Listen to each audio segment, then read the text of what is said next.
such a good girl. Hi guys, thanks for coming back to my channel. It is so beautiful out. Greg just left LA and said it's pouring down rain in Pittsburgh and it's beautiful here. Yesterday, Meredith and I walked for 6.7 miles on a beautiful hike. Oh my gosh, everything just smelled good because it's been raining in LA. And LA is quite filthy if you've never been here before, but everything's so clean and, oops, Ivy wants down. Do you want down, Bubba? Hold on, I got it. She can't jump. Okay, sorry about that. So I wanted to first of all say to you guys, thank you so much for staying so positive on my channel, and I really appreciate it because once you go on TikTok and people like repost my videos, people are mean, and I really appreciate this platform because I feel that it's not mean, and I hate when people call me a liar. It's all in what they want to believe. So I just want to thank everybody for the positivity and be kind to one another, be nice. That's about it. So thank you. But here we go. This is from AJSL. Hello, Melissa, huge fan. And Ivy is so cute. Thank you, she is. She's so sweet. What was your favorite guest to come on the show? Also, do you have the Kinky Boots costume? Hope you have a good day. I have so many fun guests. I think I love Shangela because she was always so positive and sweet. Sassy, so I love her. Rochelle Rack. She's from Pittsburgh. She's so amazing. I mean, I loved her. Let me think who else. I mean, they're probably my two top. And it's so weird. Like, I don't remember a lot of things, which is so crazy, but they were probably my top two. Yeah, I love them so much. And yes, I still have the Kinky Boots costumes. The boots and even the wigs, I put them in another video, prior video. I'll look for it. If I can find it, I'll put it up here. But yes, thank you. Soft Pearl M. Hi, Melissa. Do Maddie and Gino still talk? Yes, they do. Actually, Maddie and I went to, oh my gosh, not Santa Barbara, Napa. And we went to Gino's show. He was in this amazing, he's so good, but he was in this amazing dance with Val from Dancing with the Stars. They had a show up there. It was phenomenal. So yes, we went and watched Gino. So he has gotten better and better and better at dance. He's just phenomenal. I'm putting my glasses on because I'm struggling. SS4806. Hey, Melissa, what was the audition process for Live to Dance with Paula Abdul, and how did Maddie feel when she got the opportunity? Oh my gosh, it was super fun. So we went up with, it was Maddie, me, John Michael, and Patty. Patty was John's mom. And John went to the studio as well. He's much older than Maddie, and he was an amazing tapper. So we thought we'd go up. We took the mega bus, took a little, suitcase, thought we'd just stay overnight one day. And both the kids, John and Maddie, kept getting called back and called back. So I think we ended up staying for like 5 days, and we didn't have a ride home. So we had to go back on this crazy bus. Oh my gosh, it was so scary. And I remember Maddie fell asleep on John Michael. It was just the fun. I mean, it was just like a really, really fun experience. It was, the kids were all like in a trailer, and then when they would get eliminated, they would just leave.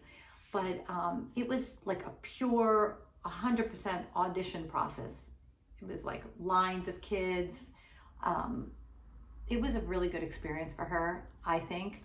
The show never went anywhere, which I don't understand because it was a really great concept.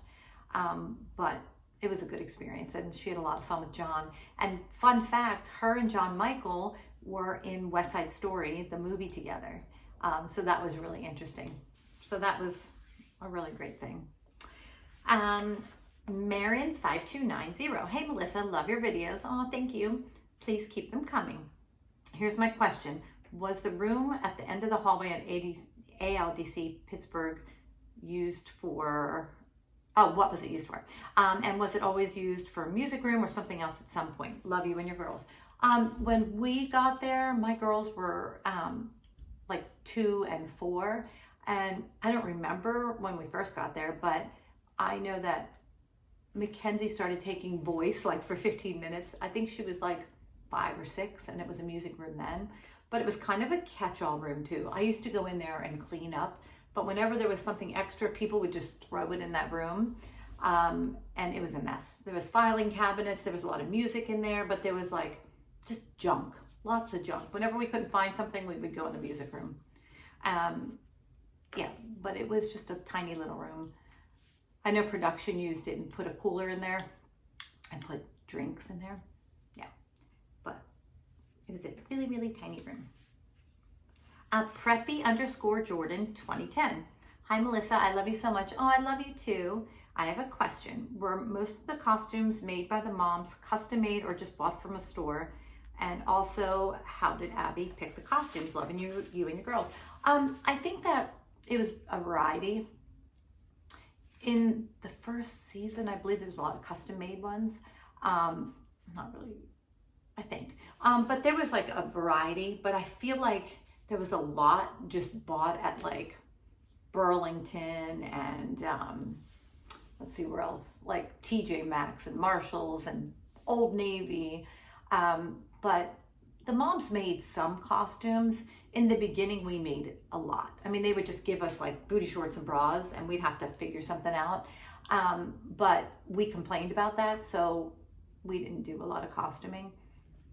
And Abby picked the costumes, I think, just how she could get them. Like she would just order them online, I think, from like secondhand, because a lot of them were repurposed, which was great.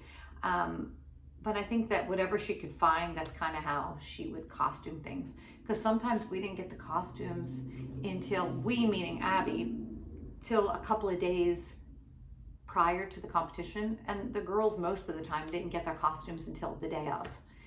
So costuming is hard. If you guys are dance studio owners or teachers, you know a custom-made costume doesn't just appear. You have to get it custom-made to yourself. So these were custom-made costumes, but not specifically for our girls.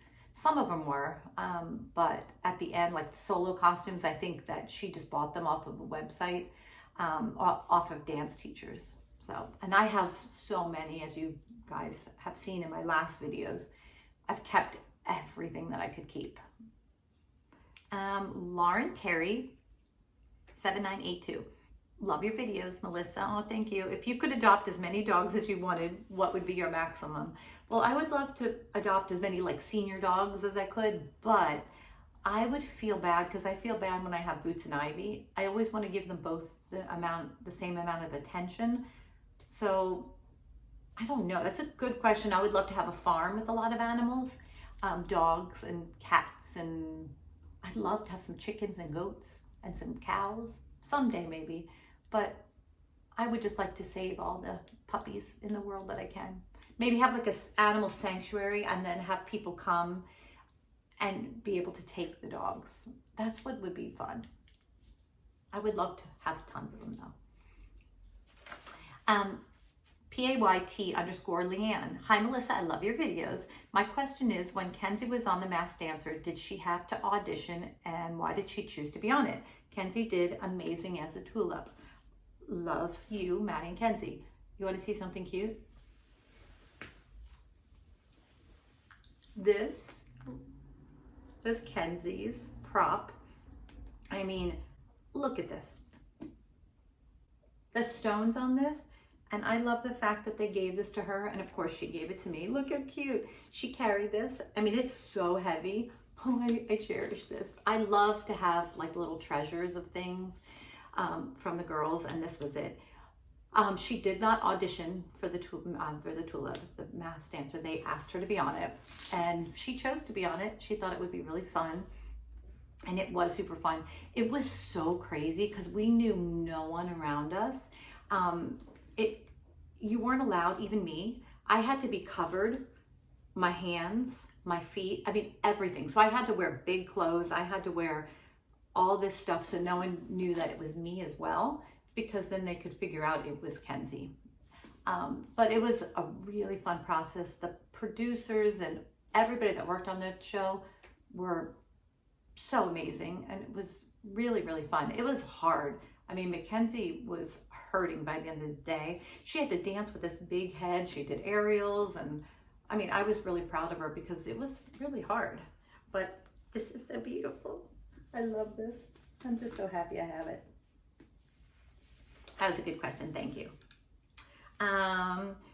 Miranda Rangel 2914. Hey Melissa, you and my mom have the same name. Aw, but I'm Miranda. My question is, you all have been in so many bus trips. Any close calls with car accidents? Oh my gosh, that's really interesting. The only one that I remember was when we were on the bus. I'm pretty sure this was Dance Moms. It might have been on tour with maybe Sia, but I don't remember. I'm just gonna say this because I don't remember some things. It was icy, and we hit like the side of like the median, you know, like on the highway. But it wasn't like an accident. It was just like a swipe. So I don't know if it was on Dance Moms or tour. But I don't think there was any accidents, or I know there wasn't any accidents, but I don't really remember any close calls. We always really trusted our bus driver, Jim. He was the best. We loved him so much. This is my last question. This is Jerron Kitty 6. Hi, Melissa. I love the series. My question is, did the girls ever get breaks from the show, or was it constant working hours? Also, do you still have the costume from Stomp the Yard? Love you so much. So the girls didn't have many breaks. The first season, it was just like 6 episodes. And then when it got picked up, it seemed like it was supposed to be like 12 and then 12 episodes, but it just got more and more. They did specials after specials. And I think one season, it might have been like 36 episodes, which is like 36 weeks. But they would get like a month off, maybe 6 weeks, but a month possibly from filming, if I recall. It was all different because the scheduling was always so different. But we would go home for like a month, but they would still go to dance class, of course, and have like a normal life with the dance studio and school and things like that. So that was fun. But they worked a lot. I mean, a lot meaning through the year. They didn't have a lot of breaks. Even Christmas, we only had like a few weeks, maybe 2 weeks off. And we worked until normally like the 22nd, the 23rd, whatever the weekend was prior to Christmas, that would be, and sometimes it was literally the 23rd. But that was that. So that's it for today. And be nice and be kind to each other, please. And don't bully people. And even moms out there, you know, like teach your kids not to be mean to people. I think it's important just to be kind and nice. And again, I appreciate you guys and I love you. And oh my gosh, I just want to tell you, I went to the grocery store last night. Oh my God, I looked a mess. I had just gotten a massage and no makeup, and I had slippers on and basically pajamas. I went to the grocery store and I met the 2 cutest little girls from Australia. So I talked to them for a while. They're staying at the Beverly Garland, and that's where we stayed for maybe like 6 weeks or something with the girls. All the girls, they really liked it there. So it was cute to see kids. They were young. The one girl was probably 7 and she watches Dance Moms. So I really appreciate you guys for all your support, and I love you all. Mwah.